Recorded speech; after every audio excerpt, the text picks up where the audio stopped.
प्यारे बच्चों, आज एक्सरसाइज 3.6 के फर्स्ट क्वेश्चन के थर्ड पार्ट से हम पढ़ना शुरू करते हैं। प्रश्न है 4/x plus 3 into y is equal to 14 and 3/x minus 4 into y is equal to 23। तो इसे मैंने इक्वेशन 1 मान लिया, इसे इक्वेशन 2 मान लिया है। तो पहले इसे हम ब्रैकेट रूप में लेके आएंगे दोनों समीकरणों को। तो पहले समीकरण से शुरू करते हैं, समीकरण 1 से।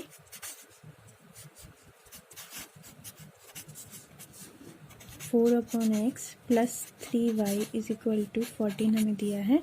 तो हम क्या करते हैं, प्रत्येक पद में x से गुणा कर लेते हैं।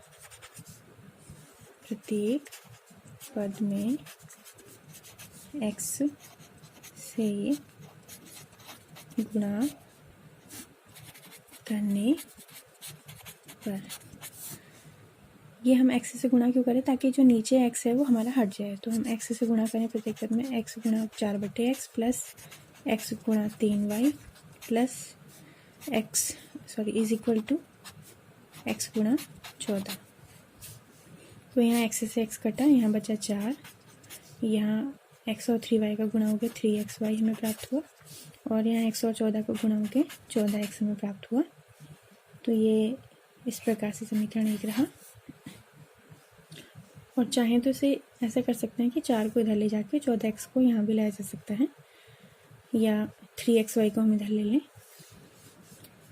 तो ये हो जाएगा 14x minus 3xy is equal to 4। ये इंटरचेंज फॉर्म हो गई। इसी प्रकार दूसरा समीकरण, समीकरण 2 से।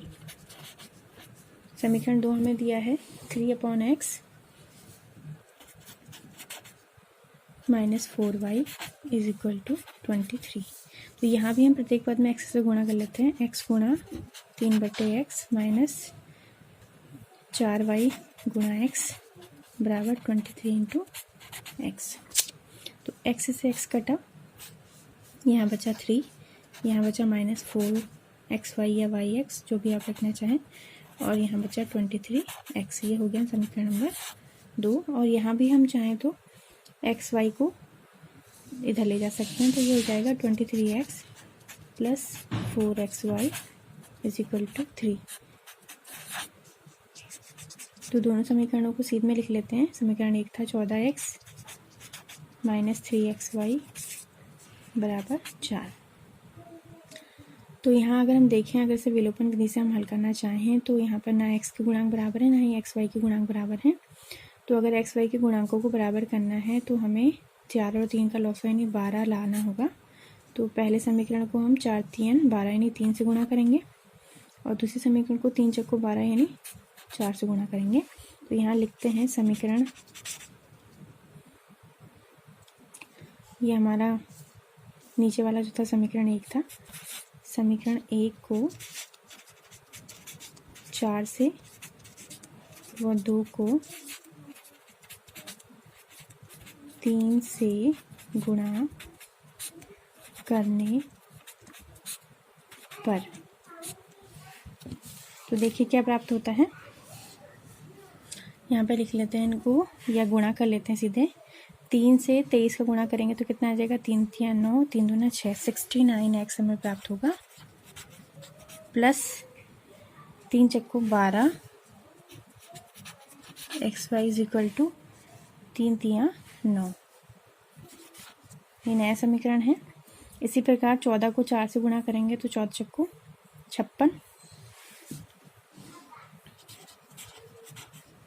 x माइनस 4 3 12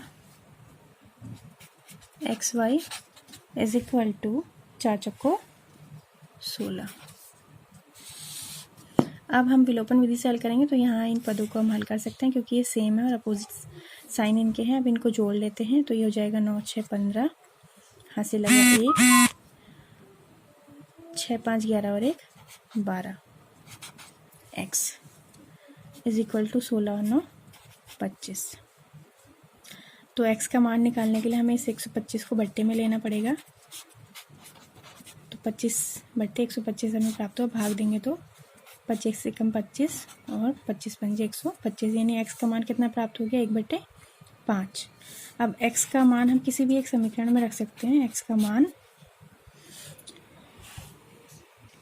यहाँ हमें समीकरण प्राप्त हुए थे, समीकरण 1 और समीकरण 2। तो समीकरण 1 में रख लेते हैं।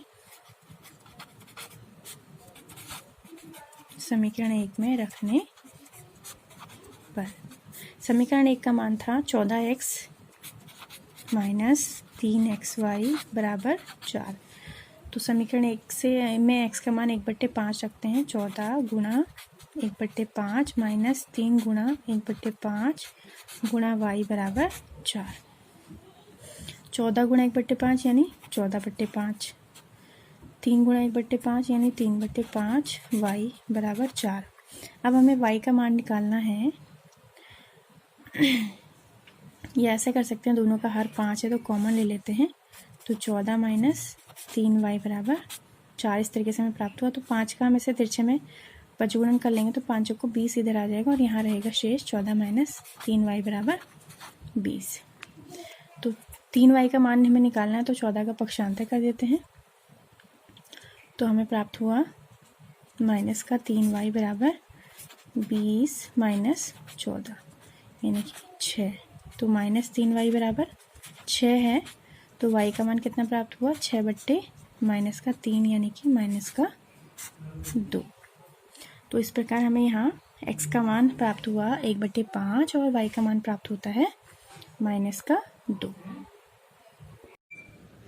अगला प्रश्न है, चौथा प्रश्न, 5/x minus 1 plus 1/1 y minus 2 is equal to 2 and 6/x minus 1 minus 3/y minus 2 is equal to 1। तो इसे हम हल करना शुरू करते हैं। हम क्या करेंगे, 1/x माइनस 1 को हम मान लेते हैं a और 1/y माइनस 2 को हम मान लेते हैं b। मतलब जहाँ हमारा 5 × 1/x माइनस 1 है तो हम समीकरण 1 और समीकरण 2 के जो नए रूप हमारे पास आएंगे वो क्या आएंगे, 5a plus b is equal to 2। ये कैसे हुआ? 5 के साथ ये कैसे आया, 5 और ये जो 1/x माइनस 1 है उसको हमने क्या मान लिया था, a। तो 5 के साथ ये इंटू में था तो 5 × a यानी 5a प्लस 1/y माइनस 2 की वैल्यू कितनी थी, b। तो ये प्लस करके b आया बराबर 2। इसी प्रकार दूसरा समीकरण है उसको हम क्या लिख सकते हैं, 6a minus 3b is equal to 1। तो अब इन्हें हल करना आसान है। इसमें आप जो है b के या a के गुणांक बराबर कर लें। तो हम b के गुणांकों को बराबर करेंगे तो नीचे 3 है तो ऊपर भी 3 लाने के लिए हम समीकरण 1 को 3 से गुणा करेंगे।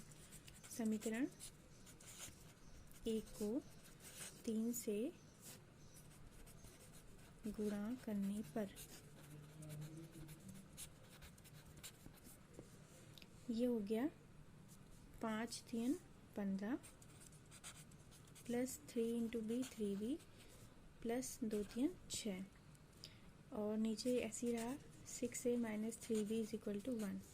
तो इसे विलोपन विधि से हल करते हैं तो ये पद b के समान है और विपरीत चिन्ह वाले हैं तो ये कट गए। तो ये हो गया 15 6 21 a और यहाँ हो गया 6 और 1 7। तो a इज इक्वल टू हमें कितना मिला, 7/21 या 1/3। 7 × 7 और 7 × 21। अब a का मान हम a और b वाले जो हमारे समीकरण हमें प्राप्त हुए थे उसमें किसी एक में रख लेते हैं। समीकरण 1 में रखने पर तो हमारे पास समीकरण 1 था यहाँ पे 5a प्लस b बराबर 2। 5a प्लस b बराबर 2। 5 लिखते हैं, a का मान रख देंगे 1/3 जो यहाँ से प्राप्त हुआ था plus b is equal to 2। तो ये हो जाएगा 5/3 प्लस b बराबर 2। इसका पक्षांतर करते हैं इस तरफ को तो b इज इक्वल टू हो जाएगा 2 माइनस 5/3। हल करते हैं, भिन्नों को घटाना आपको पता है, 3 दूना 6, 6 माइनस 5/3 या 1/3। तो यहाँ से b का मान प्राप्त हुआ 1/3 और a का भी मान हमें प्राप्त हुआ था 1/3। तो इन्हें यहाँ पर रखते हैं, a बराबर 1/3 और b बराबर भी 1/3। तो देखिए a हमने किसे माना था, 1/x माइनस 1 को माना था। 1/x-1 बराबर जो हमारा मान आया वो कितना था, a का मान यानी 1/3 के बराबर, और b बराबर हमने क्या माना था 1/y-2, इसका मान भी कितना आया 1/3।